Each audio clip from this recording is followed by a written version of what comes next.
Amaka was still very young when her mother took her away to live in the city with her uncle, Mr. Johnson. That night, before traveling to the city to meet Uncle Johnson, Amaka's mother told her to be obedient to her uncle. "Make sure you listen to your uncle," her mother said. "He is a good man. Don't be a disrespectful child. Remember everything I told you and do whatever your uncle tells you to do," Amaka's mother said. Then she began to arrange Amaka's luggage for the journey to Uncle Johnson. Very early the next morning, Uncle Johnson drove into the compound. Amaka was already prepared and waiting for her uncle to come and take her to the city. Amaka happily took all her bags into the car and sat down in the car happily while the car engine started. Amaka's mother looked a little sad. The city was far from the town, which was going to make it impossible for her to see her daughter anytime soon. "Amaka, the city is a place of modern life. Be wise and don't forget everything I said to you," Amaka's mother said, while waving at the car as it moved out of the compound. Uncle Johnson drove faster to the city. The journey to the city was like a journey to heaven. Amaka enjoyed watching all the different things that they passed through. Things she never had the opportunity to experience in her town.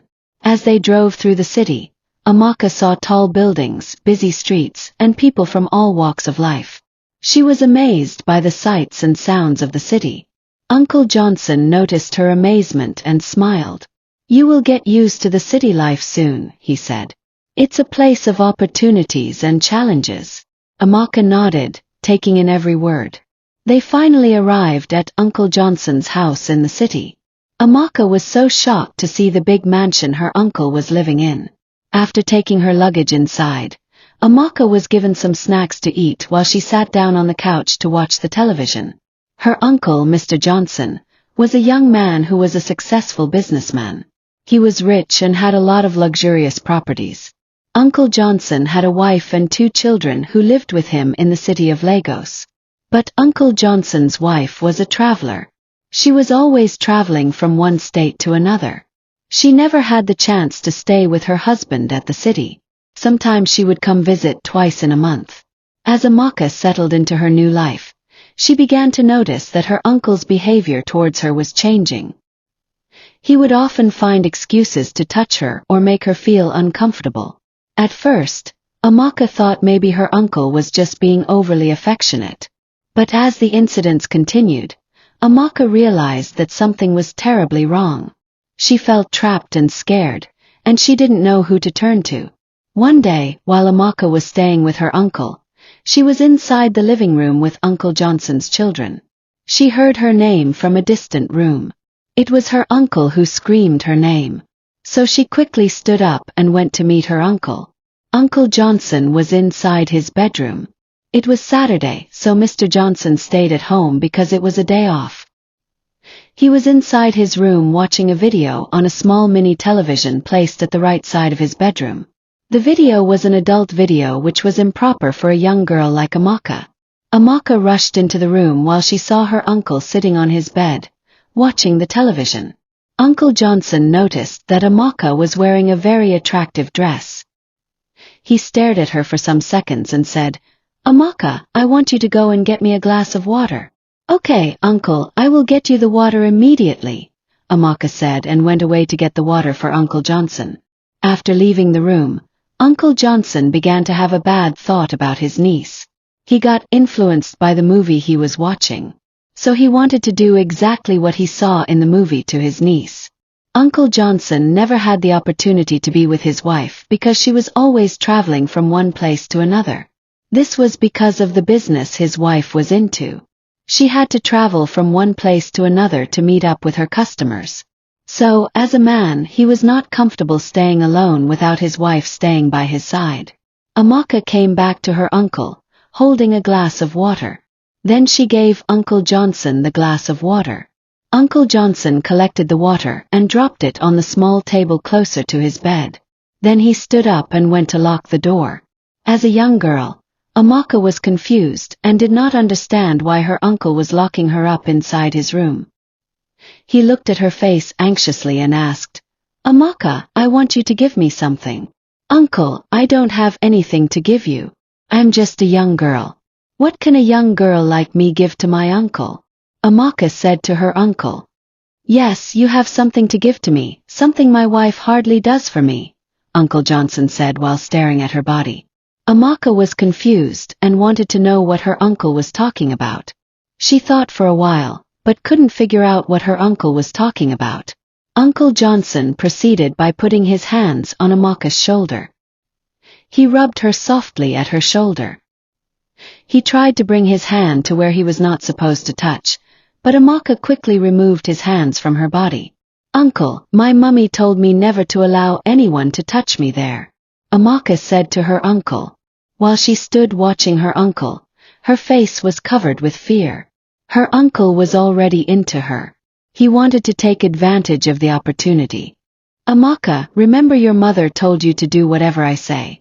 That is because she knows I will not hurt you. Just let me touch it now, Uncle Johnson said with a soft voice.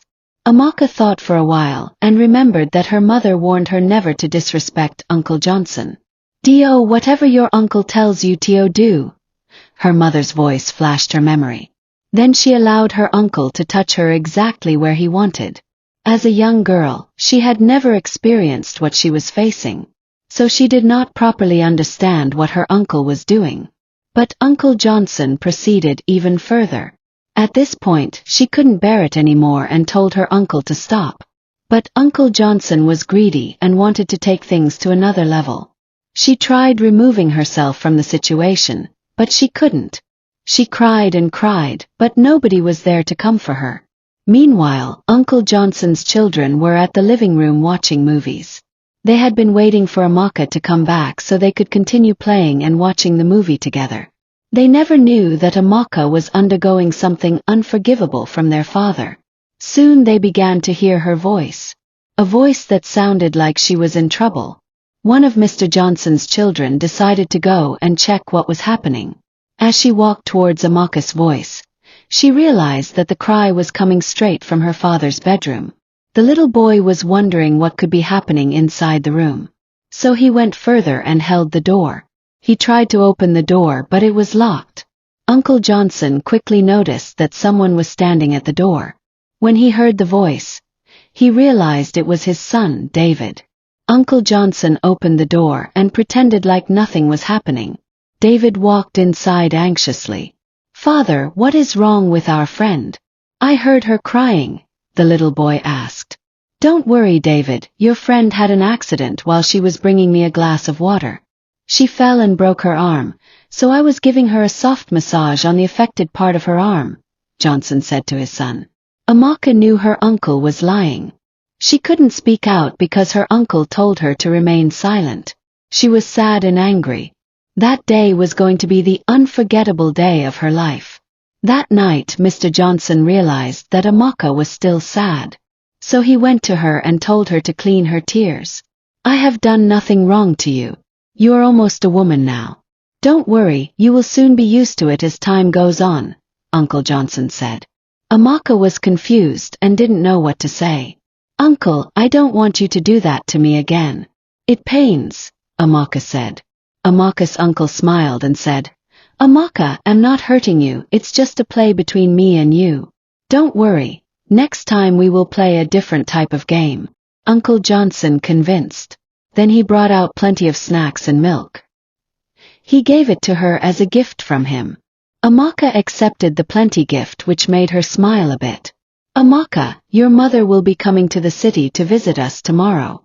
Make sure you don't tell her anything, or you will hate your uncle stopping buying you plenty snacks, said Mr. Johnson. No, Uncle, I want you to buy me plenty more snacks, Amaka said to Uncle Johnson. Amaka was confused and didn't know what to do. She didn't want to disobey her uncle, but she also didn't want him to continue doing what he was doing. As the night went on, Amaka couldn't sleep. She was thinking about what had happened and what she should do. She knew she had to tell someone, but who could she trust? The next day, Amaka's mother arrived in the city, eager to visit her daughter. Amaka was excited to see her mother, but she was also nervous about what had happened with her uncle. As they sat down to eat, Amaka's mother asked her how she was doing. Amaka wanted to tell her mother everything, but she was scared of what might happen. "I'm fine, Mummy," Amaka said, trying to hide her true feelings. Her mother looked at her closely, sensing that something was wrong. "Amaka, is everything okay?" her mother asked again. Amaka hesitated, unsure of what to say. Just then, Uncle Johnson walked into the room, smiling and pretending to be a good man. "I left my daughter in your care, and I'm happy you're taking good care of her. May God continue to bless you for taking care of my daughter," Amaka's mother said. "Don't worry, I'll take good care of her. Amaka is a very obedient girl. I'll be taking her to a new school when it starts," Mr. Johnson said. Amaka's mother was happy because her daughter was finally going to resume her education again. She couldn't afford to further Amaka's education because she had no money. That was one of the reasons she gave her daughter to her brother. Amaka's mother stayed with them for 2 weeks. During that period, Mr. Johnson wasn't able to carry out his plan with the young girl. That's because her mother was around, and it would have been a risk for him to take such action. Exactly at the end of the 2nd week, Amaka's mother prepared her luggage and decided to go back to her own town. Before leaving, Uncle Johnson gave her plenty of food items and other things that would be of great help to her. He also gave her some extra money to take home. He did all that to show that he was a good person. Amaka's mother was wondering what suddenly made Uncle Johnson give her plenty of gifts and money. She accepted them and waved goodbye to Amaka before going to the motor park. After Amaka's mother traveled back to her town, Mr. Johnson was anxious and wanted to make Amaka uncomfortable again. While the kids were fast asleep, Amaka was busy cleaning the whole house. She heard her uncle call her name. At that moment she became scared again. She knew her uncle wanted to make her uncomfortable again. As she stood holding the broom, she couldn't run or say no to the call. There was no choice for her. She gently dropped the broom on the floor and began to walk to her uncle's room. As she opened the door, her heart raced while standing at the entrance of the room. "Amaka, I have plenty of snacks for you. Just come and let's play our game, and I'll give you all the snacks," Uncle Johnson said to her. "But Uncle, the game makes me feel uncomfortable," Amaka said to him. But Uncle Johnson continued to convince her, telling her it was just a game. And again, Amaka fell for his tricks. But this time he heard a knock on the door. It wasn't his kids anymore. It was a knock from his wife, who usually traveled around for business. "Darling, it's me. Open the door, I'm back," his wife shouted from afar while approaching the door. She tried opening the door, but it was locked. So she wondered why her husband would suddenly lock himself up inside the bedroom. As soon as Amaka heard the voice, her face lit up with joy. She felt a surge of hope, knowing that someone had finally arrived to rescue her from her troubled situation.